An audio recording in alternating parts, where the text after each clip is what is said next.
Hey guys, Junk Journal and Chica with me. For today's spread, pumunta kami ng brother ko sa Landers and ito yung mga haul namin and these are the junks. Kinambinsi ko brother ko na pumunta dito kasi bira lang naman siya manlibre sa amin eh.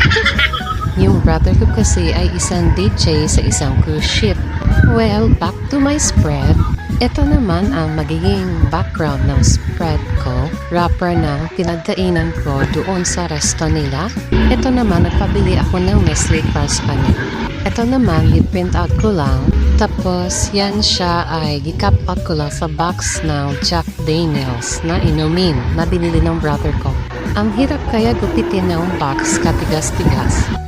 Ito naman ay yung seal ng Nutella. Next naman ay ang Galaxy earphones na inalok ng Metrobank sa akin.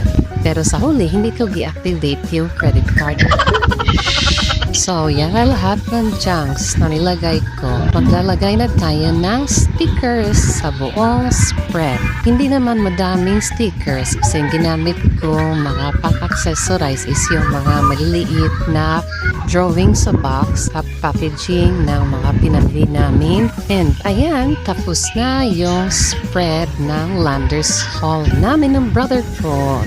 Thanks for watching! Bye-bye!